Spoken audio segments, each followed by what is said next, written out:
Welcome to Fringe Element, War Against the Spread, Rivalry Week, Turkey Week, Thanksgiving Week, Week 13. My name is Braden Gall, and you can follow me on Twitter at Braden Gall. And I'm Stephen Lassan. You can follow me on Twitter at AflonSteven, and you can check out my work at aflonsports.com. First of all, I love trying to pick rivalry games against the spread. It's hilarious. It's a fool's errand. Hilarious. It's difficult, Braden. Yes, it is a fool's errand. There is no question about that, and that's what makes it so funny. It's also my favorite week of the entire year, so I just don't care if I get these wrong. And frankly, you have been so ridiculously good at this game the entire season. 7 consecutive winning weeks for those of you who have been playing Steven's picks. 7 straight winning weeks. You went 5-3 last week. I went 4-4.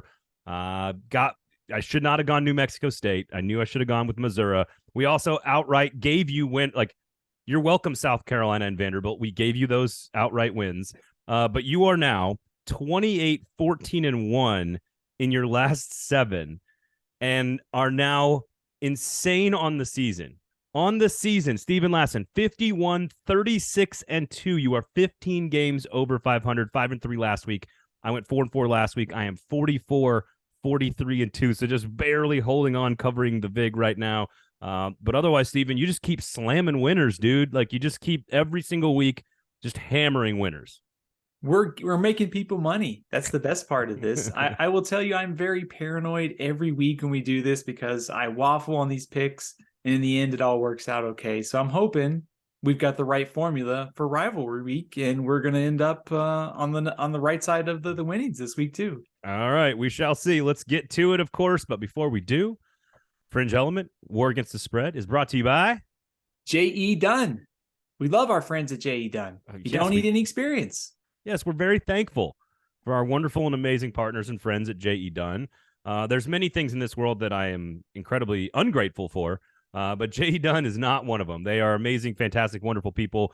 Again, top 100 healthiest place to work. What they want you to know, those of you who listen to Fringe Element, which we love and appreciate, rate, review, subscribe, share the show, watch it on the YouTubes, all that great stuff. Follow Steven on Twitter and on his YouTube page as well. All CFB 365.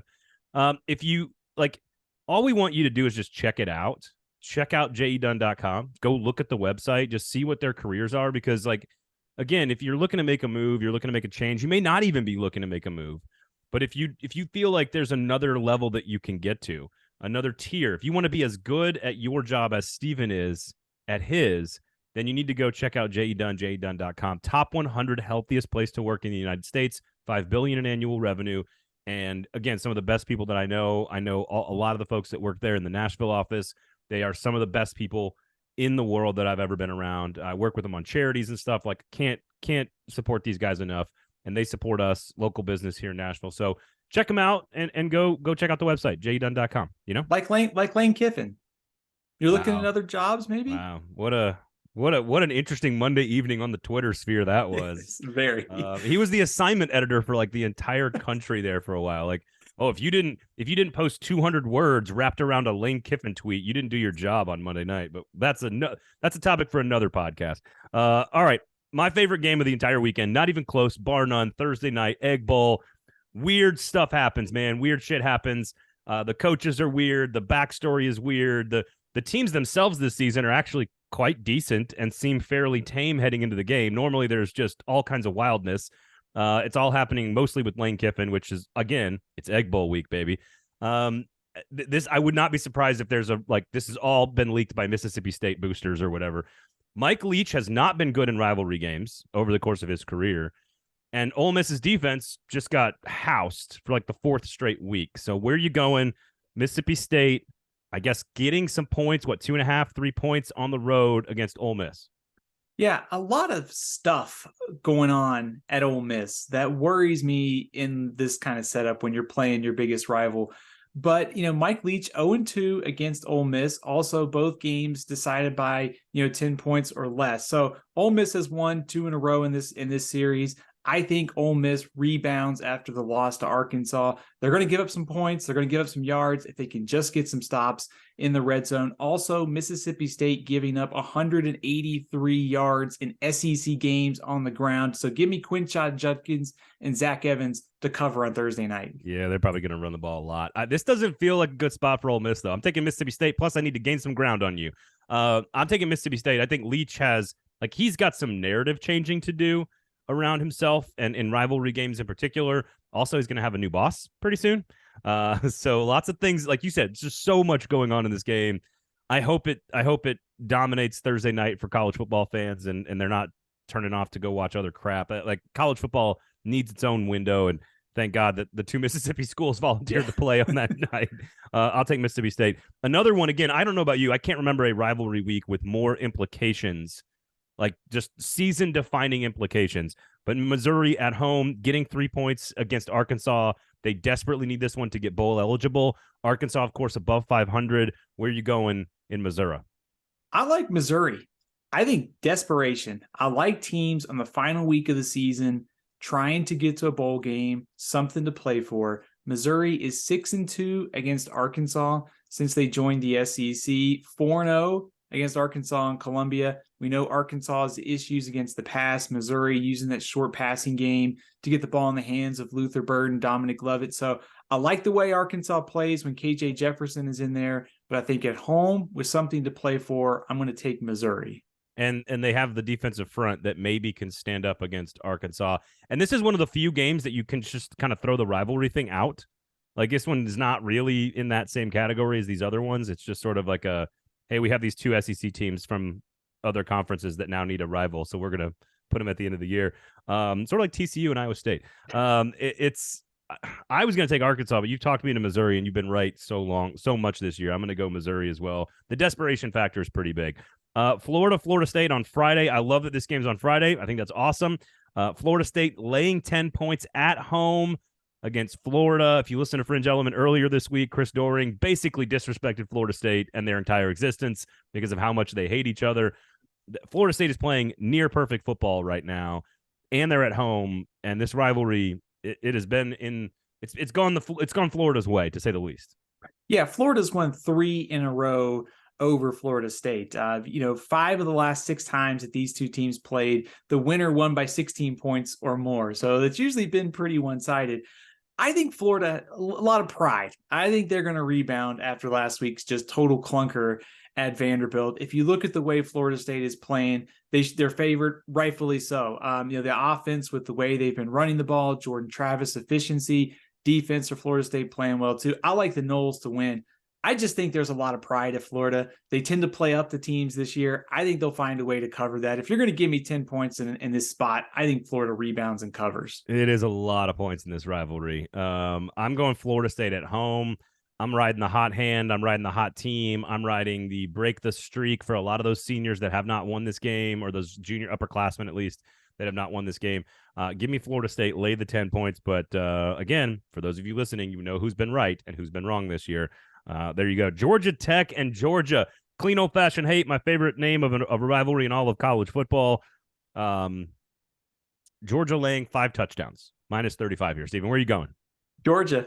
I think you said it best there. I love the name of the rivalry between these two, clean old-fashioned hate. The last 2 games, though, Georgia has won by a combined score of 97-7. Georgia Tech has played better under Brent Key, the interim coach. They're going to play hard. The problem is Georgia, I think, will be motivated, especially after a okay showing up at Kentucky. Kirby Smart will keep them motivated. It's a lot of points, but I'm going to take the Dogs. Oh, you're laying the 35. I mean, Georgia Tech's had a really weird season arc. So awful and bad. You fire the head coach. Then you start to gain ground, but not as much. And then all of a sudden you beat, with your third string quarterback, you lose your guy into the portal or is going to be into the portal, and then you beat North Carolina. What a weird season. I'm going to take the 35 here with Georgia Tech, just simply because 42-7 is still a push. So I'm going to take at least 1 or 2 scores for Georgia Tech, and Georgia doesn't get to 50. How about that? That's my reasoning. 35 points, to your point, is a lot. Points to be given up in a rivalry game. Georgia Tech, despite everything that's happened this year, keeps fighting. So I think, to your point, in a spot where they're trying to get bowl eligible, fighting hard for the interim coach, I could totally see playing Georgia Tech here. It's just hard for me. When Georgia Tech gets pushed, or Georgia gets pushed, they usually rebound, and this week they do that. Yeah, I agree with you on that one. This one's really tricky. This is the closest South Carolina has really been to Clemson in a long, long time. Riding high, Spencer Rattler plays a near perfect football game, the best of his entire career. I don't think he can replicate that. Clemson at home, 14.5 points. These two teams hate each other as much as anybody else in college football does in their state. But this is not a Clemson team that scores a lot of points. They do play good defense. I don't know if, again, I just said I don't think South Carolina can replicate what they've done, but they do know how to play in games. And I don't know what that means exactly, but they know how to play in games. South Carolina, Clemson, minus 14.5 for the Tigers. Where are you going? It sounds like you're leaning South Carolina. Do I have that? Possibly. I'm not going to give you my pick. You're the star here, man. I'm leaning Clemson here. I'll tell you why. I think, first of all, to your point, South Carolina shocked the world last week. I think, is there a market correction here? Like, if they didn't win that game, what would the spread be for this matchup? I think it'd be a little bit higher. Clemson's won 7 in a row, also 5 in a row by 21 points or more. Clemson's won 40 in a row at home. They've been very good, hard to beat, at Clemson. So I think it's a bad matchup for South Carolina's offensive front against the defensive front of Clemson. I know South Carolina had the great game on offense last week. It's the outlier for their season. Yeah. So I'm going to bank on some regression back to the mean. I think Clemson, and then in a spot where they're playing the rival, I think that they take care of business and cover that 14.5. No, like the little agent of chaos in the back of my brain is rooting for South Carolina, but I don't think again, you cannot do what you did last week and do it on the road against Clemson again. They just can't do that. So I'm with you on the Tigers there. I'm trying to gain some ground on you, but I'm not also going to do stupid things. Louisville, Kentucky. This is one of the most fascinating matchups of the entire weekend that not a ton of people outside the SEC or ACC is going to care about. Louisville getting 3.5 points on the road. Two fan bases that have had wildly different journeys, end points and starting points this season, where Kentucky was riding high and feeling great about itself. Louisville was going to fire its coach, and now all of a sudden they are going in very different directions. Stoops gets a huge extension. He's not in any trouble. But Louisville fans might actually be more excited about their team than Kentucky fans are right now, considering how the season has unfolded. Kentucky, what's the deal with the quarterback situation here, Stephen?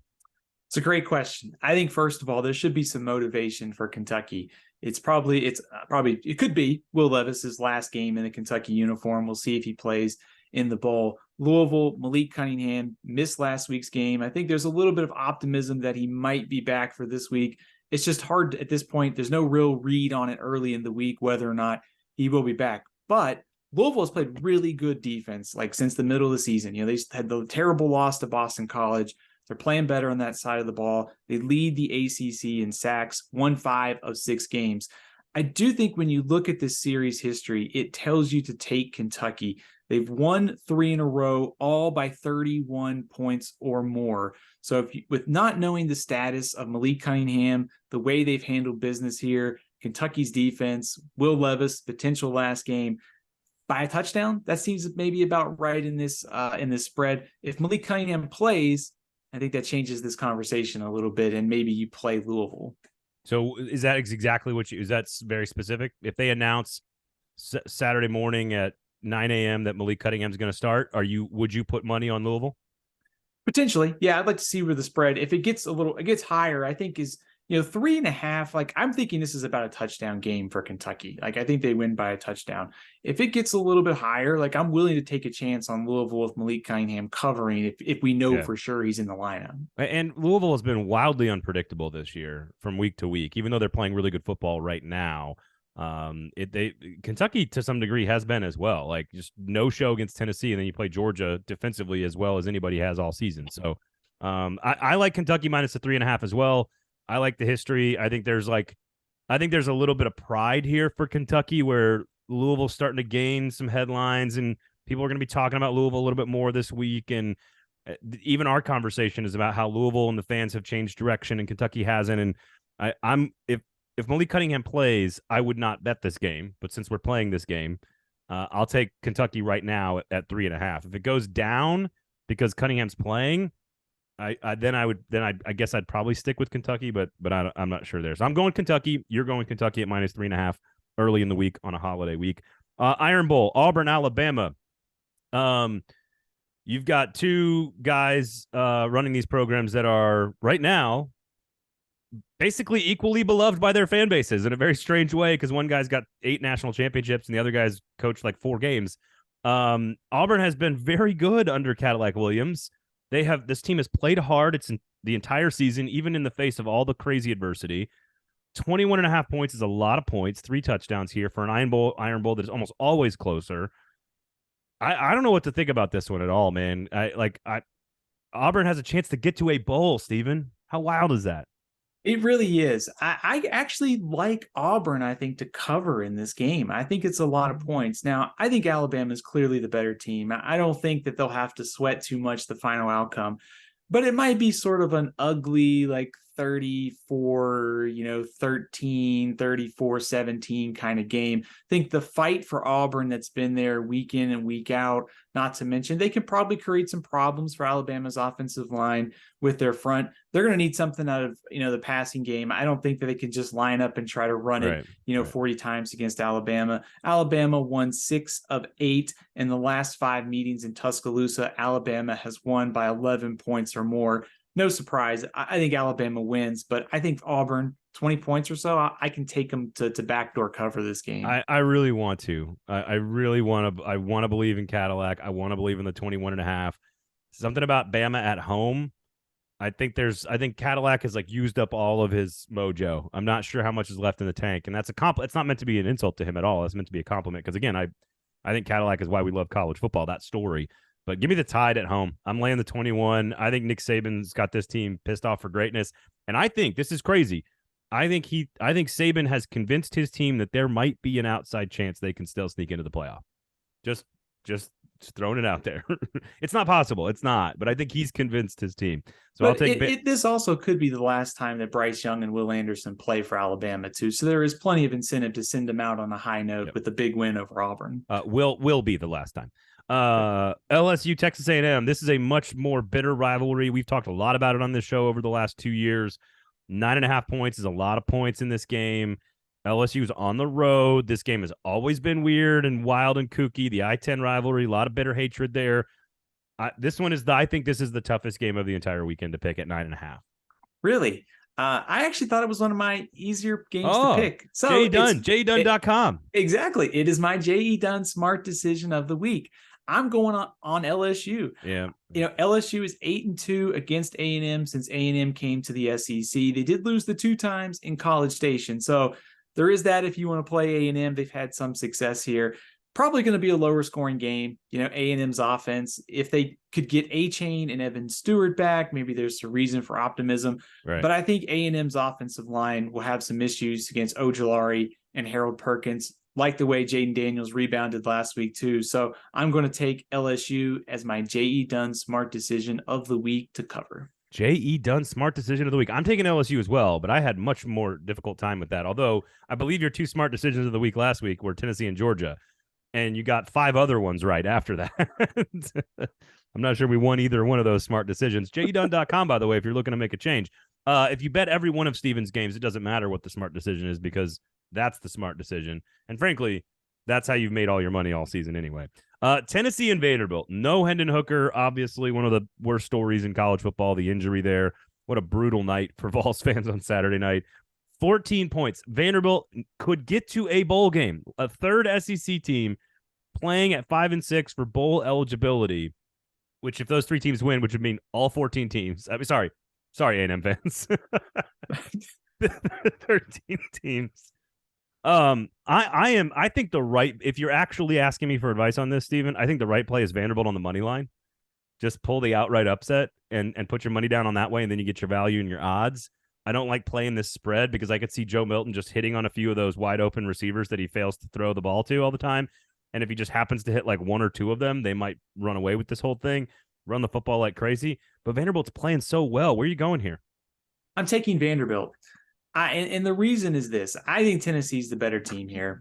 If you go back to last week's game, Vanderbilt and Florida, Vanderbilt caught some, I wouldn't say fortunate breaks. They were outgained by Florida. They had the turnover in the end zone. They're going to have to play better to beat Tennessee. But I think desperation here. I like taking teams in the last week of the season with something to play for. And if you're Vanderbilt, it's win and in. You get that 6th victory. You get Tennessee coming to your place with the backup quarterback. Vanderbilt giving up about 6.8 yards per play on defense. So they're going to have to play a lot better in order to shut down Tennessee. But just the spot. I think the spot makes me say Vanderbilt's got a shot to cover and keep it close as they try to get bowl eligible. Always a lot of orange on West End at Vanderbilt, but a lot of Vandy fans will not sell their tickets this year because they're like, no chance we're going to give you. This is weeks ago before Vanderbilt had a chance to get to a bowl game. I was talking to like family members. I'm like, hey, I want to take my daughters. I'm trying to use my kids as like leverage to get into the game. I'm like, hey, can I buy your tickets? And they're like, you can't afford them. Is what they're like. So Vandy fans are holding on to these tickets, trying to keep the orange out. I don't know if it's going to happen. I'm going to take Vanderbilt as well because I think Joe Milton sucks. But that's just my personal opinion. It's not I don't like saying that about a young man who's a college football athlete. He's a fine young person, I'm sure. I think he's a terrible quarterback. And I don't know why college football Twitter and like SEC fans and Tennessee fans, they all just like rediscuss. Like Joe Milton comes in, they're like, oh my God, look at that arm. I'm like, yeah, it's the exact same problem he's had since he was at Michigan. He cannot throw the football to other players on his team. That's a problem. But you said it best. All he needs to do is to hit on about 3 50-yard bombs, and Tennessee probably is in good shape here. When has that ever happened in his life as a college football player? When has he done that? So I could have thrown the ball to Cedric Tillman last week in the end zone. Okay? Like, true. Dude, come on with that. The guy the defender literally walked off the field. And then Joe Milton threw it 14 yards over his head. It was unbelievable. Just take something off it, dude. Change up. Just take something off. There is no change up in Joe Milton's game. No. All right. I'm going. We're together on Vanderbilt. We're riding together on LSU. I got Bama. You got Auburn. We're both on Kentucky. We're both on Clemson. I'll take Georgia Tech, the Ramblin' Wreck. You got the Dogs. You'll take Florida. I'm taking the Noles. We're both on Missouri, and I'm on Mississippi State, and you're on Ole Miss. Otherwise, go to jedunn.com. Tell them 440 Sports sent you. Tell them Fringe Element sent you. Just take a look at what they've got from a career opportunity standpoint. You don't need any track record or history of knowledge or background or anything. They'll take all types of people from all walks of life because all they care about is people that want to bust their ass, work hard, and be a part of a team. And if you want to do that, they will do right by you. And I don't know what else you can ask for out of a career and out of an employer and out of coworkers and bosses and everything. So jedunn.com. Check them out, guys. They're awesome folks. You'll enjoy what you see, so go check them out. Steven, happy Thanksgiving. Tell people where they can find you. Happy Thanksgiving, Braden. Hope everybody who listens to our show has a wonderful Thanksgiving and enjoys all the games this weekend. You can follow me on Twitter at AthlonSteven. You can check out my work at athlonsports.com and on YouTube at AllCFB365. There you have it, everybody. Thanks for hanging out with us. We do appreciate it.